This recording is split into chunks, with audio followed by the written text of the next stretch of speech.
Welcome to the Aesthetic Doctor Podcast. We don't shy away and keep secrets here. We empower you with education, telling you the truth about all things aesthetic medicine while encouraging you to be the best version of yourself. It's time to look great and feel good doing it. This is your host, mom, speaker, and board-certified physician, Dr. Judith Forger. Hello, friends, and welcome to episode 26 of the Aesthetic Doctor Podcast. Today's episode is entitled Midlife Crises and Burnout to Awakening and Mindful Living. Our guest is the one and only Dr. Sogol. She is a physician mindfulness coach, and she's the host of the podcast Mindful Living with Dr. Sogol. She is a coach that uses coaching tools as well as meditation, yoga, breathwork, and inner child work to help her clients find self-fulfillment and joy. Please enjoy my conversation as we welcome Dr. Sogol.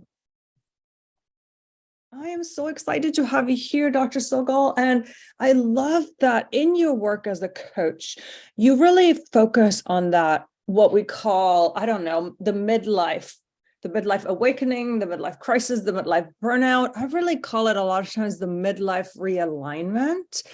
And I think it's such an important thing to kind of talk about because I think, when we think about this historically, right, it was always like the men got to have a midlife crisis, right? Where you suddenly ditched your wife and kids and ran off with your 20-year-old secretary in the convertible and drove cross country, right? But women, we're supposed to just be happy at home and steady and then to be left by their husbands. And thank God times have changed. Yeah. But I do think it's such an important topic to kind of really look at and talk about what happens also a lot of times in women midlife. So can you just share your experience of what you see, what you experience, what you coach on? Yeah, so I have always been, I'm kind of like the oddball out. I've figured out is I've always with motherhood, let's step back a little bit before midlife with motherhood. So I'm a pediatrician and I did not say this for a really long time because I had a lot of shame around it, but I was I didn't like the baby toddler years at all. I didn't like the whole breastfeeding. I didn't find it bonding. I was I want my kids to get older so I can have these conversations with them and we can go on vacations instead of changing diapers and stuff like that. Right.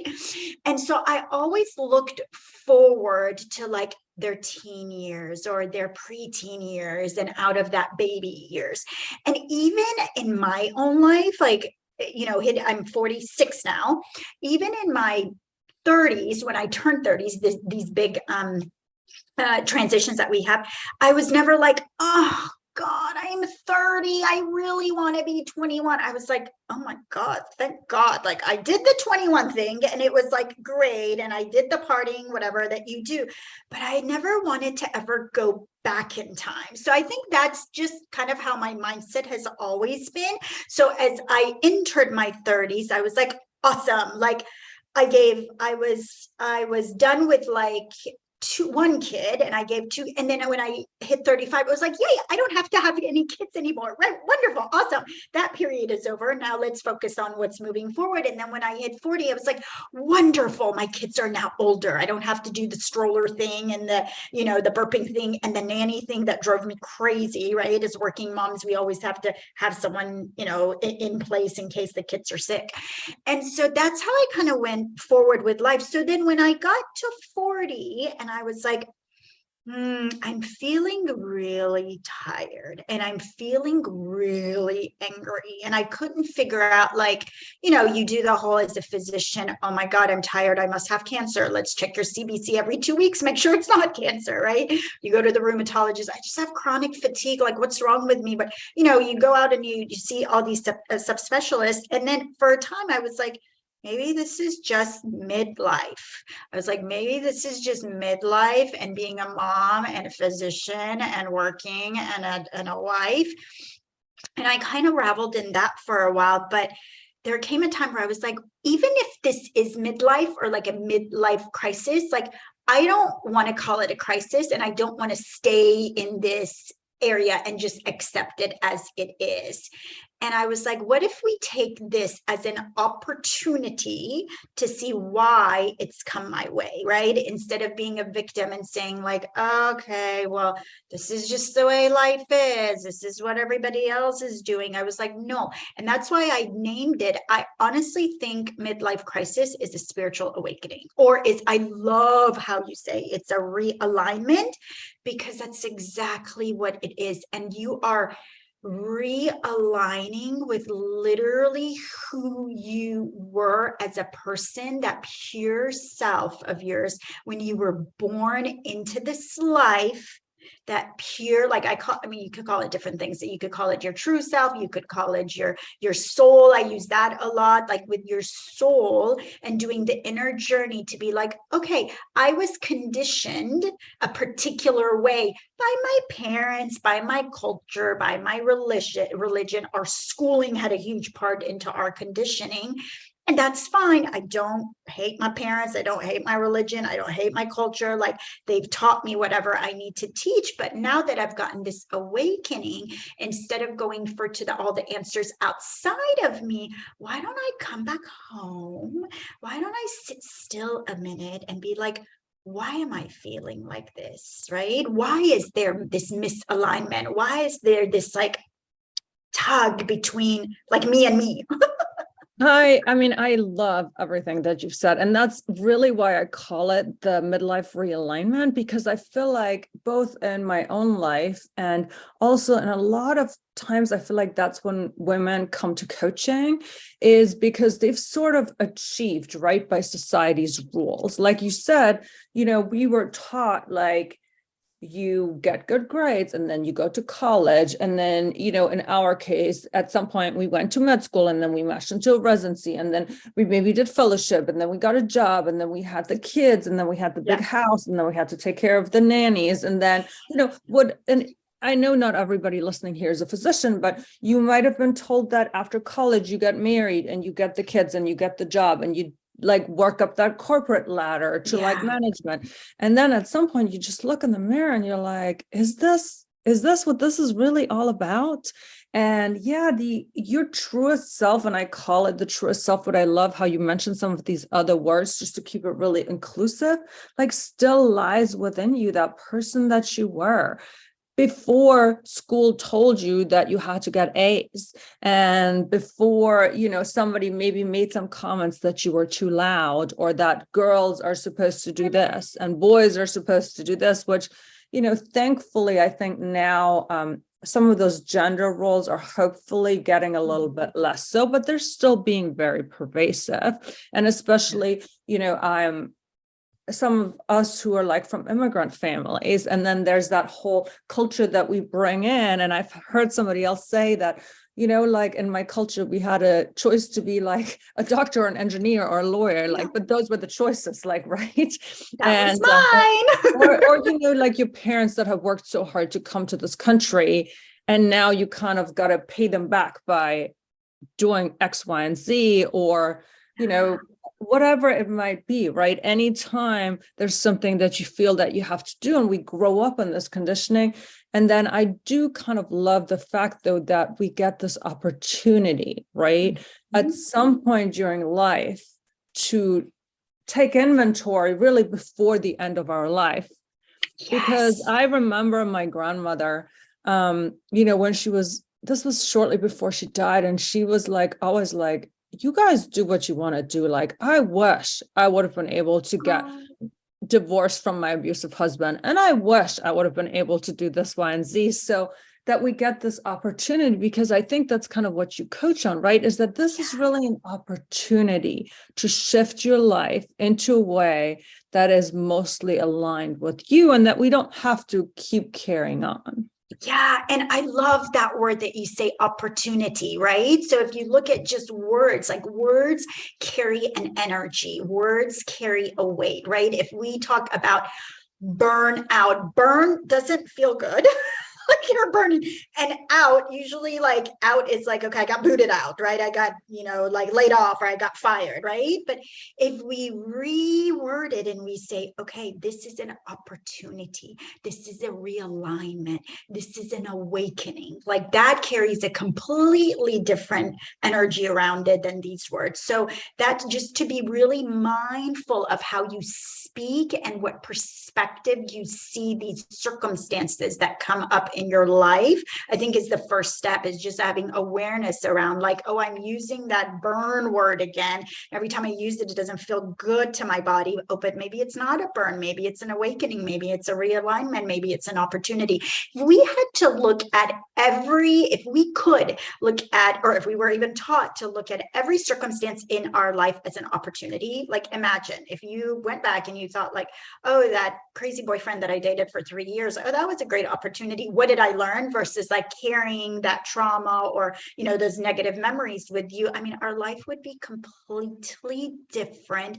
And the beautiful part of it is that it's literally up to us. Like we have complete total control of how we want to look at these different circumstances. So what you were saying, it's funny because everything you said like literally hit my life, is that I'm a first generation immigrant. I grew up in Iran, came here when I was 10 years old.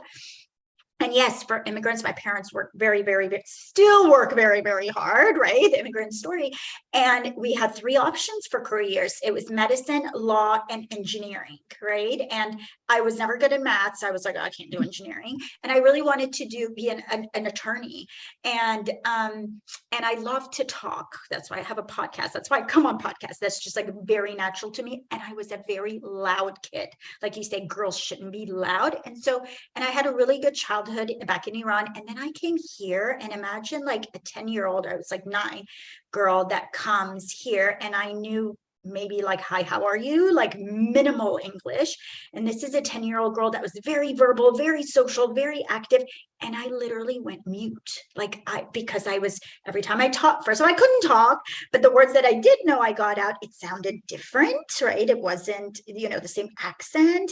I didn't make the sentence structure correctly, right? So I muted myself, and I kept muting myself. And then, the narrative about you're too loud came back, and I kept muting myself. And I did that for years and years and years. So when part of this reawakening, I had to really sit down and be like, okay, what did you like doing, right? Like, because I had no hobbies. I work, and did for others. And then I had a really hard time. And a lot of physicians do have a hard time to reconnecting and be like, okay, like, I don't know what I want. You hear that all the time. They're like, but I don't know. I'm like, no, but you do know, it's in there. It's just that it's covered by layers and layers of supposed to, or should do, or could do, or would do kind of narrative. And so for me, it really helped when I went back to my childhood. And if you don't remember your childhood, ask your parents, like, hey, what kind of a kid was I? Well, what I used to do, right? If you don't remember those activities. And I remember saying I was really loud and I love to talk. And I was like, okay, what can I do something to where I'm really loud and I like to talk? I was like, perfect, podcast. And that's how I started, with the podcast. And it's something that I really enjoy. And people are like, oh, it's so hard. I'm like, it's not hard if it's fun. If it's something that's aligned, going back to the realignment, it's fun, because it's like being a kid again and sitting down and like talking for an hour. Like, oh my God, I love that, right? So go back to what you love to do. Some people love to be quiet and like be in their rooms and start writing. Like, you don't have to write a novel, but just start writing, start somewhere, right? Some people love to be outside, go outside. Some people love to be on the beach. That's where they grew up. Do that, like incorporate those elements into your life. And as you do, then the answers will come. Then the answers will reveal themselves. I think the hard part for us is because as physicians, we've followed protocols and procedures and had little checkpoints. The how was very much planned out for us all of our life. And I think a lot of other industries are that way too, right? Like whenever you get trained into the manuals of a company, or you have a checklist for this and you have a supposed to for that. So I don't think that's something that's unique to physicians at all. I think it's kind of like Western society and employees, right? Like, yeah. And taking and recognizing that and being like, okay, the second half of my life is just, I'm just gonna release, which is very hard, let go, right? I was a complete controller, micromanager in everything that I did. I'm going to let go. Yeah, it's going to be scary as heck because letting go is like fear, death to our brain. Going to let go of that. And I'm just going to allow my intuition. A lot of us don't think we're intuitive. We're all very intuitive. You just have to tap into that. I'm going to let my intuition, I'm going to let that gut feeling, I'm going to let those dreams, whatever, if you meditate, those messages that come through, I'm going to kind of trust them. And I'm just going to make little baby steps one by one. It doesn't have to be a huge leap, knowing that there's no manual, there's no blueprint, there's no specific how. It's like every one of us are very unique and individual in our DNA, in our experience, in our, culture, in our, past generations. And so what I want to do and how I want to do it is very different from what you want to do, Dr. Borger, right? Or what Dr. Smith wants to do, or what Janet wants to do. Yeah, I want to just make 2 points. So number one is I actually did a podcast episode exactly on that. And it's called Do What Sets Your Soul on Fire. And it's really about that same thing as like that I was a writer as a kid. And my thing was that I would like just ask for notebooks and I would make up stories. And, now I'm a podcaster, but it's that same thing. It's that communication, it's that creativity.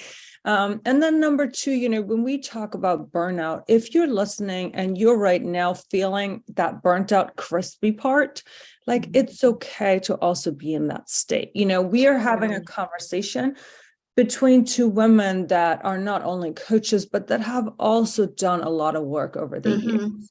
So if you are listening and you're like, yeah, I'm feeling tired, I'm feeling angry, I'm feeling overwhelmed, like Dr. Sogol, what do you think for those people, whether you're a physician or not, what would be good next steps that you would recommend if you're kind of like sort of feeling like, oh, it would be nice to have an afternoon, but I just don't, that's something I can't even fathom to take a whole afternoon. Like, believe me, I needed coaching to just feel and think that it was okay to drop my kids off at daycare to take a Pilates class. Okay. Oh, totally. So totally. I guess let's go back as a coach. If we have somebody listening and they're driving in their car and they're feeling overwhelmed and they're like, my God, this is speaking to me. I feel like maybe this is me going through this midlife, whatever, but we're a little bit at the burnout and crisis part, not yet at the reawakening and opportunity part. What do you think those people should do? Yeah. So number one, you are not alone. Right? Number one, we all feel like, and now it's much better, but when I was going through it 6 years ago, there was not much coaching. There was not much talk around burnout, right? And so I sat kind of in silence going, I'm supposed to be happy and grateful and thankful because literally everything outside of me was fine. Like I had an amazing job. My husband was fine. My kids were fine. So I had a lot of shame around like, why do I even feel like this? And I had no one to speak to. I had no one to talk to about it. I think the most important thing with coaching is that some other individual human soul holds this sacred space for you that's safe, that's non-judgmental, to where you can just say like, hey, like, I know on the outside, everything looks great on Instagram for me, but on the inside, I feel like crap. Right?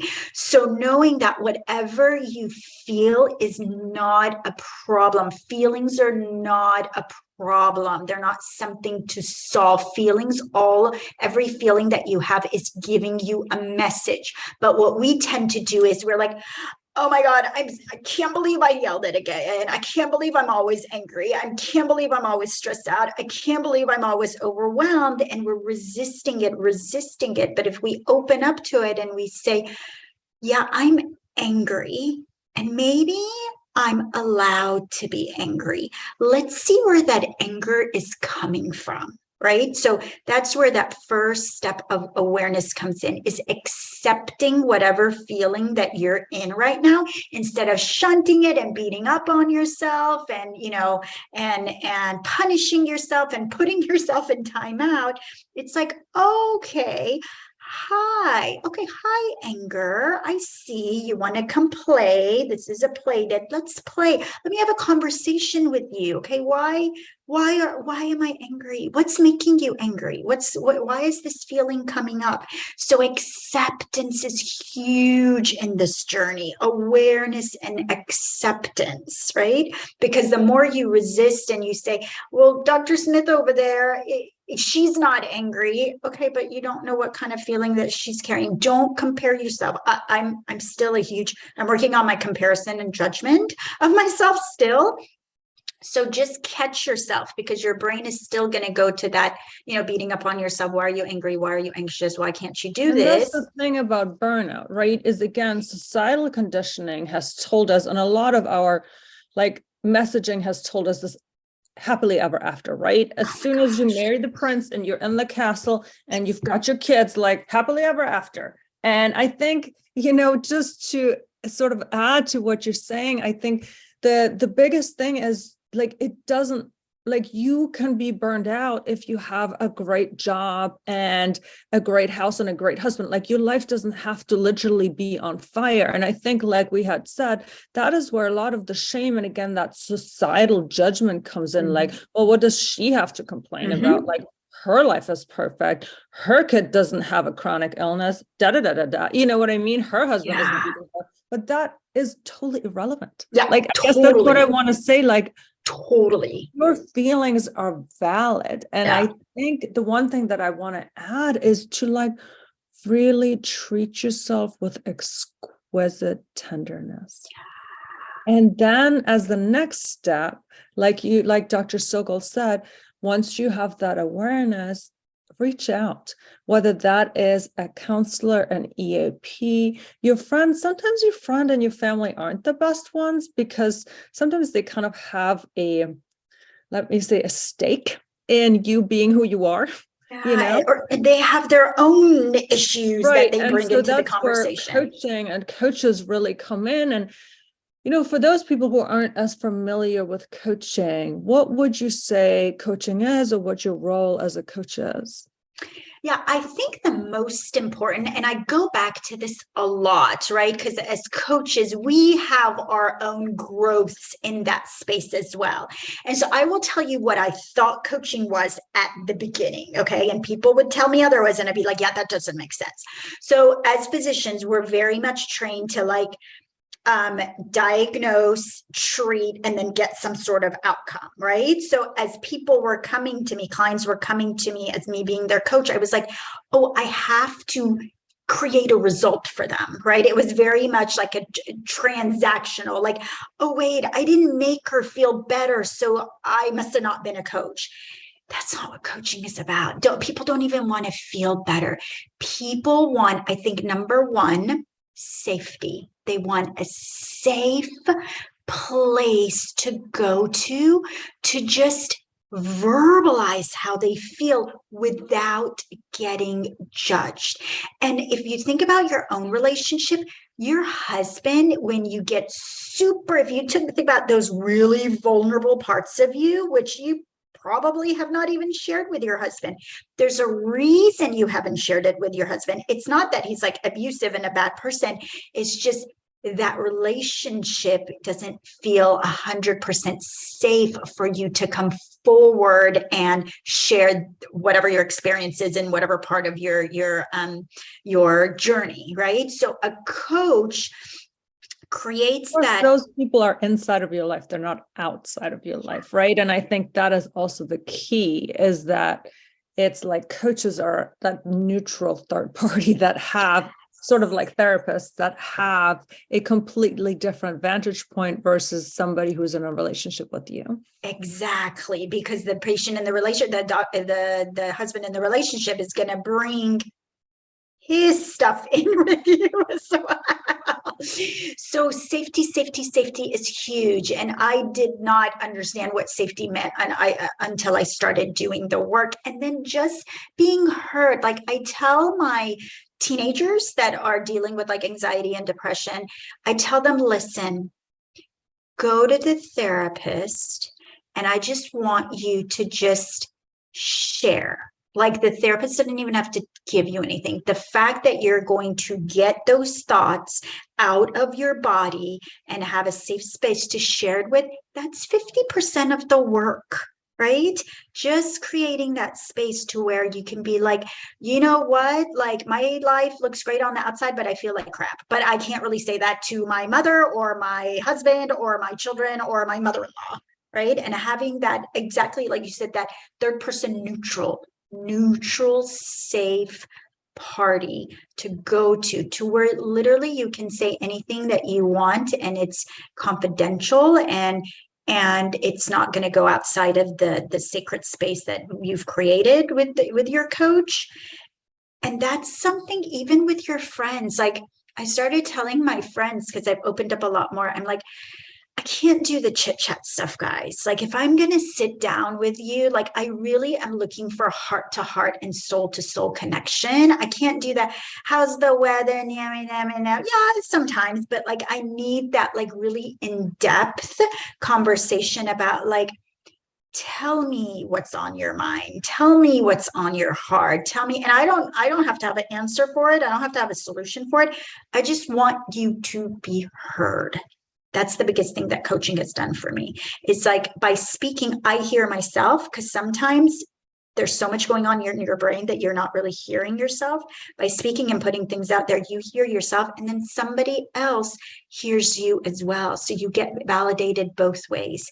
You're seen, you're heard, and you're validated. And that's something that is really lacking in most of our relationships, because we're not used to being vulnerable as women. Yeah, absolutely. And you know, coaches, especially trained coaches, then have tools to work with mindfulness, or to ask those questions, or an understanding of, you know, I just kind of, when we talked about it, it just brings me back to like, I'm a student of Martha Beck's The Change Cycle. And, you know, like we have these tools on how to ask questions, and it's really always the client that comes up with the answer, right? It's like, 100%. what do you think would make you feel? Mm-hmm. Like, what do you think? Or, you know, just sit in nature for 5 minutes, hand to heart, and even if it's uncomfortable, and figure out what comes up next. Like, you know, and anyway, you are a mindfulness coach, which really, and you use a lot of really amazing modalities. And I've kind of said that coaches has different tools. And the other thing I want to tell people, that if they're really considering coaching or help or therapy or whatever, like there's very many different styles. Yes, there's what's taught, but you have to connect with the person. Like you have to connect with your therapist, like you have to connect with your physician, like you like one massage therapist more than another, you know, they might have gone to the same school. But talking about modalities and resources and tools that you have at your disposal, you know, you do have training in meditation and yoga and breath work and inner child work. And you're a mindfulness coach. What does that mean? Yeah, I know. It's so funny, because I was like, when people would be like, be more mindful, and I'm like, pretty smart. I don't translate it to. It's actually, being mindful is actually like, it should be like being more mindless, right? When we think of mindful, we think of like, oh, let's analyze, let's, you know, do some data, and let's do some like projects. And it's like, no. Let's actually drop to the body. Mindfulness for me started a lot with feelings. What are my feelings? What am I feeling? Because I never felt. One of my defense mechanisms was, feelings are bad, we don't feel, because if we feel, then we can't be successful. Like that was one of my beliefs. So it's dropping down and being like, what are my feelings in the moment? Mindfulness is very much about bringing yourself back to the present moment. Like, okay, I'm driving, right? Getting out of this autopilot of getting up, feeding the kids, school, work, dinner, sleep, right? This cycle this rat race that we're all in, and pausing during the day and be like, okay. What's my feeling? What's my true feeling? What's my body telling me, right? Am I tired? Does it have an ache? Is my chest tight? Is my stomach in knots? Are my shoulders like really tight up here? Do I have a headache? Like, you can go by physical sensations in your body, because we're a little bit more connected to that, and then be like, okay, what's causing this tension in my shoulders? What's causing this headache? What energy am I carrying? So feelings, and then going back to the thought and being like, I'm angry because X, Y, and Z. What's the thought behind it? Because I think my, daughter's whatever, my staff is whatever. Usually you're pointing the finger at someone else is where the thought comes from. So being aware of how you feel every day and being aware of what you are thinking every day, that brings a lot of awareness. So like my thoughts every day, when I woke up in the morning, what I would be like, first thing was like my to-do list. What's on my to-do list? Who do I have to take somewhere? What staff is going to call in sick? How many patients do I have on my schedule? Oh God, I hope Dr. Smith's not on my schedule. That one's a pain in the butt. It was just negative. That's what I would wake up to, and that's what I would go to sleep with. But being aware and really looking at those thoughts, now I've done the work for over 2 years on myself, to where I wake up and I'm like, I take a breath and I'm like, oh my God, I'm alive. Like, that is a blessing. I'm alive. I get to take a breath. I'm alive. There's oxygen going through my lungs. There's blood pumping through my body. And I've done it, and gratitude is huge. So I've done consistently just gratitude daily. Even at the beginning, where I was like, what is the point of just saying I'm grateful for my kids? It's so pointless. It's not pointless. It's actually rewiring your brain on a neurochemical level. It's called neuroplasticity. And there's a lot of research behind that. Yes, lots of research. All the stuff we're talking about, you guys, is not just woo-woo. There is lots and lots of research behind breathwork and meditation and gratefulness and all of the things. Yeah. So I went, I started with the mindset coaching, but then something kept saying, go deeper. Then I went to the whole embodiment stuff. It's like, okay, where am I feeling? Where am I feeling my feelings? How can we're all living in this chronic stress, even if you're not a physician, as a human society. It's like, go, rush, hurry, cortisol, adrenaline, pump, which is fine if you're getting chased by, something dangerous, but it's not fine if you're in that sympathetic nervous system. So how do I calm down my system? I take baths. I go in nature. I put my foot in, like, these are all simple stuff that you can do in your backyard. Like, it doesn't cost thousands of dollars. Go hug a tree. Like, literally it works, guys. Go swim, go do things that you enjoy. And then I went deeper to the soul, to where I was like, okay, why am I getting triggered? What is something in my childhood that keeps coming up over and over in different ways? And so it's the holistic approach, is the mind, body, and spirit, or the soul combination. And that's why I love doing what I do. It's just taking these three components and working with clients through each component, and they're very integrated.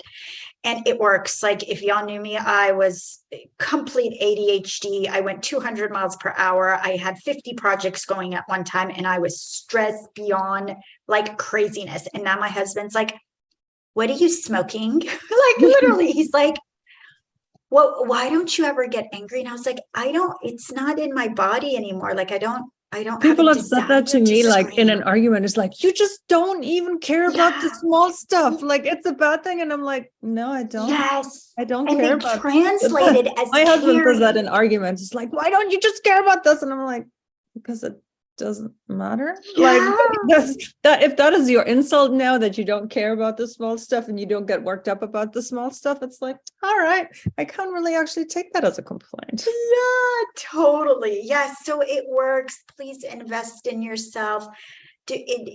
I've never heard of anyone that has invested in a coach and they're like, well, I'm the same. Like, that just people make big shifts or smaller shifts, and there's a shift I that's going to agree. be made. I think every human deserves a coach. And I think, again, it's part of that conditioning that a lot of us are really happy to spend on our kids. They're happy to spend on our spouses. And just the thought of like spending on our own wellness and health and mental health is such a foreign concept. And sometimes I think it's also that already the burnout, right? It's the like, well, you don't deserve that. Well, that negative voice in your head. So I completely agree with you. I mean, if anybody listens to this episode, and for some reason they're like, wow, maybe I do feel that way, that I'm on this treadmill of life and that everything on the outside looks amazing because I'm driving around in my nice SUV at the car line, but I'm unhappy, right? Like, it's okay. Like, a lot of us have gone through the same thing, which is why there is this whole movement of midlife reawakening and this whole kind of community of women that say, you know what, like, we deserve happiness and we deserve to be whole, and we want to kind of live our life in alignment with ourselves. Regardless of what society has told us that our life should look like. And again, it does. The other thing I want to tell people is it's subtle shifts. I always tell people that we shift things 1 degree at a time, because I don't want you to be scared. Like, if you think about like a path, right? And I have a path from here to there, and then I shift just 1 degree and 1 degree and 1 degree. I end up somewhere completely different. So you don't have to divorce the husband. You don't have to get rid of the cat. You don't have to quit your job. I mean, you might want to, we don't judge you. But what I'm saying is, you don't have to blow up your life to feel better. And sometimes people also get into this all or nothing thinking. Like, if you fantasize right now that you would get sick so that you didn't have to go to work for 3 weeks because you had a positive COVID test, like, you're burnt out. Okay. Like, if your dream tomorrow is that you flew A positive, like, that means you're burnt out. But anyway, so I guess what I'm saying too is that, like, let's talk about this next, like, where you started to where you're now. On the inside, your life looks completely different. But what are some of the shifts that you've made on the outside? And I want you to talk about the subtlety of them too, if it's been subtle. I mean, it could have been that you sold everything and living in a camper now. But I think that's the other thing that, like, people need to know, that these little changes can make a huge impact. Yeah. So beautiful, because at the beginning, so this is how my journey started at the beginning. I was like, how do I feel? And I'm like, I'm angry, frustrated. I had like 4 emotions. It was like anger, frustrated, resentment, and pissed. It's like, I know those emotions. The rest of it, I don't know. I don't know how that feels. And then I was like, how do I want to feel? And for me, it wasn't even happy. It was like, I want to feel calm. I didn't know what calm and ease look like, right? I was like, I don't know what happiness is, but I'm tired of like this all the time, right? I want to feel calm. And I'm not the one, I was not diagnosed with like clinical anxiety. Like, I'm not a person that would like say, oh, I was always an anxious person all my life. I wasn't. Like, I just think I was just like, whatever, like normal, right? I didn't have any diagnosis. So I cannot just imagine anyone that has diagnosed anxiety, like how they feel if I felt that way. So I said calm, right? I was like, okay, let's work on calm. And then I changed nothing on the outside. I have the same husband. I have the same kids. I have 3 teenagers. I know, for the moms that are out there with 3 teenagers, and I am loving them. Like, the teenage journey, I think I love it. And that's because of the coaching, because I can coach myself through the craziness. Because they're going through their craziness when they're teens, right? But I don't have to do that with them. I can hold this space and be like, you're okay. It'll be okay. Let's work towards. And you also knew that this is not, I'm a terrible mother, I failed. Right. Like, oh, they're being teenagers. Yes. She's 13. That's cool. Yes.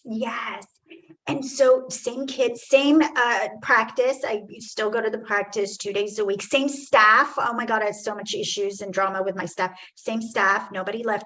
But what I want to say, this is the beauty, is that so many parents come to me just as pediatricians, as like parents in my office, and they're like, what can I do for them, right, to make them whatever, XYZ? And I'm like, I didn't do anything for them. I did everything for me. When I started doing things for me, whether that's setting time out for myself, prioritizing my time, cut it, whatever that was, it was all for me. All those selfish thoughts you have about like, I can't do that because that's so selfish and da-da-da.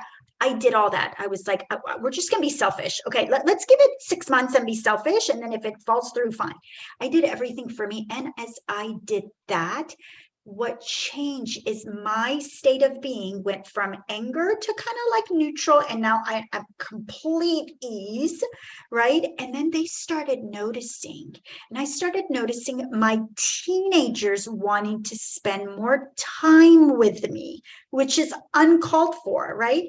Why is that? Because they felt my energy. I wasn't at that like volatile, burning anger red. I was the lower, calm, green water flow.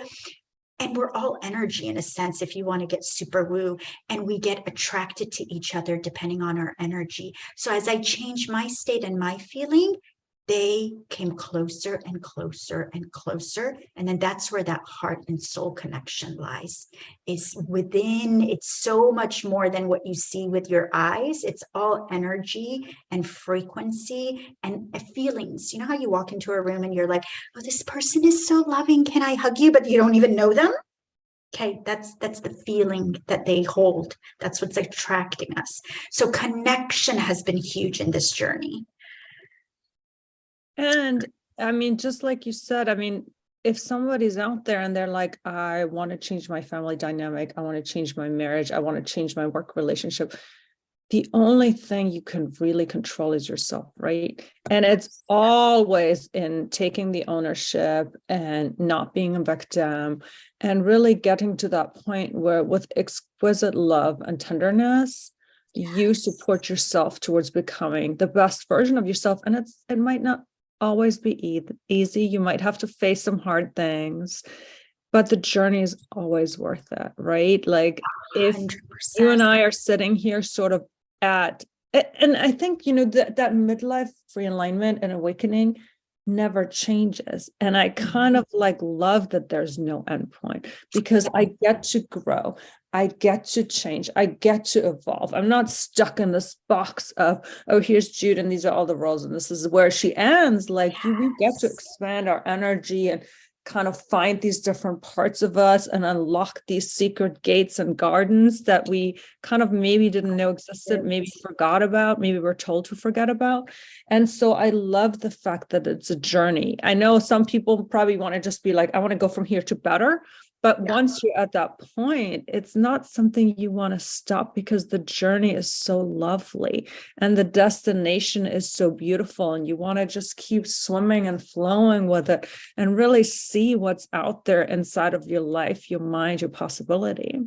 Yeah, I love that. And I am totally was a person where, and most of us are, like, you set a goal and then there has to be an outcome, right? There has to be an endpoint. And it doesn't matter what you do in between to get to that end point. Our focus was laser focused on like, did I get this endpoint or not? And then there came a time where I'm like, oh, there's like all these things. Yeah. Wait, the important stuff is the stuff in the middle? Like, where did I miss that? I did not get that taught in kindergarten. It's literally, y'all, it is the journey. And with me saying it, like, of all people, because I was so goal oriented. Oh my God, so goal oriented.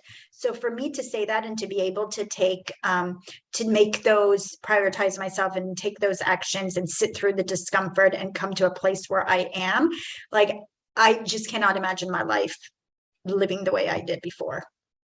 It's been amazing. Yeah, well, I think this is an amazing point to kind of like, it feels like a very complete conversation. So thank you so much, like literally from the bottom of my heart. This was like so precious.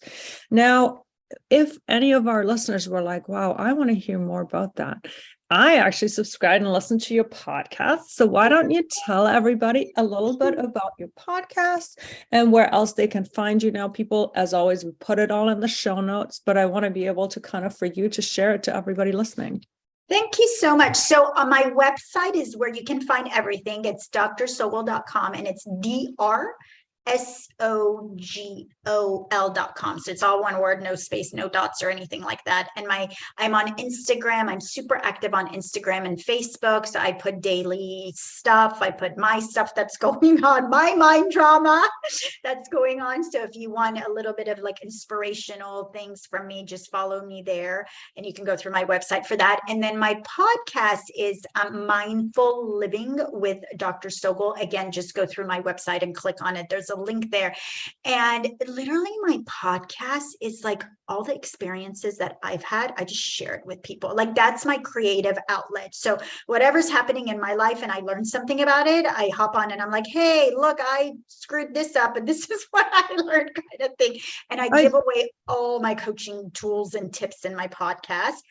And then if like you're super woo and spiritual, the guests that I have on my podcast are all midlife female physicians that have used different Eastern modality like sound medicine, reiki, akashic records, like literally magic, if you want to go.